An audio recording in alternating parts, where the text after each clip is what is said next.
এই জেলায় প্রায় 1 লক্ষ পরিবারকে প্রথম কিস্তিতে 137,29,20,20,000 টাকা পেয়ে গেছে বাংলার বাড়ির জন্য। এবং বাদবাকিটা বলে দিয়েছি, ডিসেম্বরে সেকেন্ড কিস্তি পাবেন। যারা প্রথম কিস্তি পেয়ে গেছেন বাড়িটা কাজটা শুরু করে কমপ্লিট করে ফেলুন, টাকাটা যেই কমপ্লিট করবেন পেয়ে যাবেন ডিসেম্বরে। আর 16 লক্ষ লোককে ডিসেম্বরে ফার্স্ট কিস্তি দেবো এবং আগামী জুন মাসে সেকেন্ড কিস্তি দেবো। তারপরেও যদি কেউ বাকি থাকেন তারপরে তাদেরটা করা হবে, চিন্তা করবেন না, বিশ্বাস রাখুন, ভরসা রাখুন। আমি রাজনীতিতে ভোট চাইতে আসিনি আপনাদের কাছে। নমস্কার বন্ধুরা, আইএনডি নিউজ বাংলা চ্যানেলের আরো একটা নতুন ভিডিওতে আপনাদের স্বাগত। ইতিমধ্যে বাংলা শস্য বীমা প্রকল্পে আপনাদের ব্যাংকের অ্যাকাউন্টে টাকা কিন্তু ক্রেডিট হচ্ছে। আপনাদের সামনে নিশ্চয়ই একটা প্রমাণ তুলে ধরেছে। দেখুন, এটা কিন্তু পশ্চিম মেদিনীপুর জেলার আমার একজন সাবস্ক্রাইবার বন্ধুর কিন্তু এই ছবিটি পাঠিয়েছেন, তাই কিন্তু আপনাদের সামনে তুলে ধরছি। তার সাথে সাথে আলু চাষিদের নিয়ে বিশাল বড় একটি নতুন তথ্য উঠে এলো আমাদের সরকারের তরফ থেকে। এমনকি আমাদের মাননীয় মুখ্যমন্ত্রী মমতা বন্দ্যোপাধ্যায় আজকে মালদা জেলার আর বিভিন্ন রকমের সরকারি প্রকল্পের উদ্বোধন করেছেন। তারও কিছু চিত্র আপনাদের সামনে তুলে ধরবো। তার সাথে সাথে আমাদের মাননীয় মুখ্যমন্ত্রী মমতা বন্দ্যোপাধ্যায় কি জানিয়েছেন, সমস্ত কিছুই আজকের ভিডিওতে আপনাদের ধীরে ধীরে জানাতে চলেছি। তাই ভিডিওটির সাথে থাকুন। আর যদি ভিডিওটি ভালো লাগে অবশ্যই বন্ধু বান্ধবদের মধ্যে শেয়ার করতে ভুলবেন না। আর যারা আমার চ্যানেলটি এখনো পর্যন্ত সাবস্ক্রাইব করেননি, বলবো চ্যানেলটি সাবস্ক্রাইব করে অবশ্যই পাশে থাকুন। আর যারা আমার চ্যানেলটি সাবস্ক্রাইব করে আমার পাশে আছেন তাদের জন্য অসংখ্য ধন্যবাদ। প্রথমে চলুন, আলু চাষ নিয়ে আমাদের রাজ্য সরকার থেকে কি নতুন সিদ্ধান্তের দাবি করা হয়েছে। কৃষি দপ্তর সূত্রে জানানো গিয়েছে, গতবার প্রায় 4,67,000 হেক্টর জমিতে আলু চাষ হয়েছিল। আলু উৎপাদন হয়েছিল প্রায় 1 কোটি টন। এবার প্রায় 5,12,000 হেক্টর জমিতে চাষ হয়েছে। গত বছরের তুলনায় এবার রাজ্যে প্রায় 10% বেশি আলু চাষ হচ্ছে। এখনো পর্যন্ত আবহাওয়া অনুকূল থাকায় ফলনও ভালো হবে বলে মনে করা হচ্ছে। আবার জানুয়ারি দ্বিতীয় সপ্তাহ পর্যন্ত রাজ্যের হিমঘরগুলিতে প্রায় 1.5 লক্ষ টন আলু মজুদ রয়েছে। গত বছর রাজ্যের বাজারে দাম নিয়ন্ত্রণ রাখতে ভিন রাজ্যে আলু পাঠানোর বিষয়ে কড়াকড়ি করেছিল রাজ্য সরকার। তাই এবার ফলন যদি বাড়ে এবং সরকার ফের তেমন কড়াকড়ি করে, সেক্ষেত্রে বিপাকে পড়তে হবে বলে আশঙ্কা করছে আলু চাষিরা। তাদের দাবি, নির্দিষ্ট সিদ্ধান্ত নিক সরকার। কৃষি দপ্তর সূত্রে জানা গিয়েছে, গতবার প্রায় 4,67,000 হেক্টর জমিতে আলু চাষ হয়েছিল। আলু উৎপাদন হয়েছিল প্রায় 1 কোটি টন। এবার প্রায় 5,12,000 হেক্টর জমিতে চাষ হয়েছে। পূর্ব বর্ধমানে প্রায় 5,000 হেক্টর, হুগলিতে প্রায় 3,000 হেক্টর বেশি চাষ হয়েছে। এছাড়াও চাষের এলাকা বেড়েছে পশ্চিম মেদিনীপুর এবং উত্তরবঙ্গে। রাজ্যের কৃষিমন্ত্রী শোভনদেব চট্টোপাধ্যায় বলেন, আমাদের ধারণা আলু চাষের এলাকা আরো কিছুটা বাড়বে। চাষের এলাকা বাড়লো কেন? রাজ্যের কৃষি উপদেষ্টা তথ্য পঞ্চায়েত মন্ত্রী প্রদীপ কুমারের দাবি, একদিকে আলুর ভালো দাম পেয়েছিলেন কৃষকেরা, আবার প্রাকৃতিক বিপর্যয়ের জন্য মুখ্যমন্ত্রীর নির্দেশে চাষিরা ক্ষতিপূরণও পেয়েছেন। আলুর বীমা করানোর জন্য কৃষকদের কোনো অর্থ দিতে হচ্ছে না, সে কারণে তারা এই অর্থকরী ফসল চাষে উৎসাহী হয়েছেন মনে করেছেন মন্ত্রী। কৃষি দপ্তরের একাংশের দাবি, গত মরশুমেও প্রায় 5 লক্ষ হেক্টর জমিতে আলু চাষ করেছিল চাষিরা। প্রাকৃতিক বিপর্যয়ে অনেকের চাষ নষ্ট হয়, তারপরে আর আলু না ফুলিয়ে বিকল্প চাষে ঝুঁকেছেন চাষিদের অনেকেই। তাই এলাকা কিছুটা কমে। গত বছর বিভিন্ন এলাকায় আলু বীজ ও সারের কালোবাজারির অভিযোগও উঠেছিল। এবার তা তেমনই ওঠেনি, ফলে বীজ আর সার পেতে চাষিদের ভুগতে হয়নি। গত মরশুমের শেষের দিকে আলু রপ্তানি নিয়ে সরকার কড়া পদক্ষেপ করেছিল। তার জেরে এখনো হিমঘরে প্রায় 1.5 লক্ষ টন আলু পড়ে রয়েছে বলে দাবি ব্যবসায়ীদের।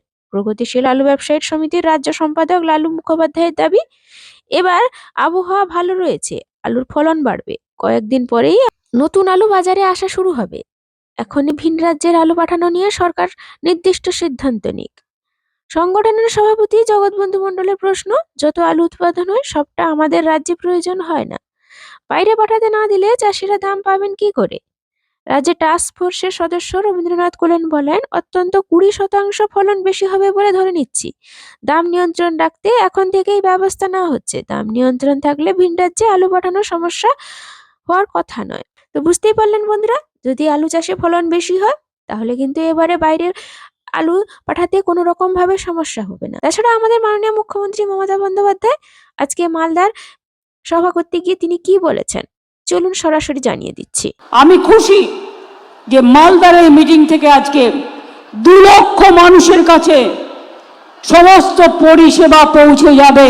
ঘর তো সবার চাই, কিন্তু সমস্যা হচ্ছে টাকার। অনেক টাকা আমরা পাই না। কেন্দ্র আমাদের টাকা 1,65,000 কোটি টাকা দেয়নি। কোথার থেকে করব কাজ? তার মধ্যেও জেনে রাখবেন কাজ কিন্তু থমকে থাকেনি। যারা বাইরে কাজ করে হয়তো তারা ফিরে এসছে, তাদের জন্য 100 দিনের কাজ বন্ধ করে দিলেও কেন্দ্র আমরা শুরু করেছি কর্মশ্রী প্রকল্প, যাতে আপনি 50 দিন কাজ করতে পারেন এবং তার বেশিও আপনি করতে পারেন, আমরা তার ব্যবস্থা করে দিয়েছি। ভালো করে শুনুন, আগে 47 লক্ষ আমরা আবাসন যোজনায় বাড়ি তৈরি করে দিয়েছি। তাছাড়াও অনেক গরিব মানুষ আছে, তাদের ঘরের প্রয়োজন আছে, কিন্তু কেন্দ্রীয় সরকার আমাদের টাকা দেয় না, সব বন্ধ করে দিয়েছে 3 বছর ধরে। আমরা কিন্তু থেমে নেই, আমরা আমাদের টাকা দিয়ে এই বছরে ইতিমধ্যেই 12 লক্ষ পরিবারের কাছে আমরা 60,000 টাকা করে পৌঁছে দিয়েছি। আপনারা কমপ্লিট করলে ডিসেম্বর মাসে আবার 60,000 টাকা করে পাবেন, যাতে আপনার বাড়ি কমপ্লিট হয়ে যায়।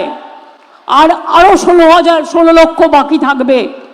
আমরা সার্ভে করে দেখেছি 28 লক্ষ জেনুইন কেস আমরা পেয়েছি, 12 লক্ষ দিয়েছি, অর্ধেক দিয়েছি, অর্ধেক পাবেন ডিসেম্বর মাসে। আর যে 16 লক্ষ বাকি আছে, যারা দরখাস্ত করেছেন, আপনার বাড়িতে সার্ভে হয়েছে, তাদের জন্য ডিসেম্বর মাসে আপনারা অর্ধেক টাকা পাবেন, আর বাদ বাকিটা জুন মাসে পাবেন। অর্থাৎ আরো 18 লক্ষ মানুষকে আগামী 1.5 বছরের মধ্যে আপনাদের বাড়ি করে দেওয়া হবে। লক্ষ্মীর ভান্ডার আরো অনেক মানুষ পেয়েছেন, মা বোনেরা। লক্ষ্মীর ভান্ডার সিদ্ধান্ত হয়েছে এখন থেকে যিনি লক্ষ্মীর ভান্ডার পান সারা জীবন পাবেন। আপনাকে আর মনে করতে হবে না যে 60 বছর পর্যন্ত আমি পাবো না, যতদিন বাঁচবেন ততদিন পাবেন, যতদিন থাকবেন ততদিন পাবেন। এ ভান্ডার আমার মা বোনের ভান্ডার, উত্তরোত্তর বৃদ্ধি পাবে, লক্ষ্মীর ভান্ডার বাড়বে। এবং যারা ওবিসি অর্থাৎ মেধাশ্রী, সংখ্যালঘু, তারাও কিন্তু মনে রাখবেন মেধাশ্রী আছে। মনে রাখবেন আমরা কিন্তু থেমে নেই, আমরা কোর্টে, সুপ্রিম কোর্টে বড় বড় আইনজীবী দিচ্ছি। তার কারণ আমার অনেক চাকরি আটকে গেছে কোর্টের এই রায়টা বেরোনোর পর। তার জন্য যতক্ষণ এটা ক্লিয়ার না হচ্ছে আমি চাকরিগুলো দিতে পারছি না। জেনারেল কাস্টের লোকেরা ভাবে সবার জন্য রিজার্ভেশন আছে, আমাদের কি হবে? তাই আমি কিন্তু আপনাদের কোটা কাটিনি। আমি ওবিসি ছেলে মেয়েদের জন্য 17% এক্সট্রা টাকা দিয়ে এক্সট্রা সিটের ব্যবস্থা করেছি, যাতে আপনাদের কোটায় হাত না পড়ে। মনে রাখবেন এই জেলায় প্রায় 1 লক্ষ পরিবারকে প্রথম কিস্তিতে 137 কোটি 29 লক্ষ 20,000 টাকা পেয়ে গেছে বাংলার বাড়ির জন্য, এবং বাদ বাকিটা বলে দিয়েছি। তারপরেও যদি কেউ বাকি থাকেন তারপরে তাদেরটা করা হবে।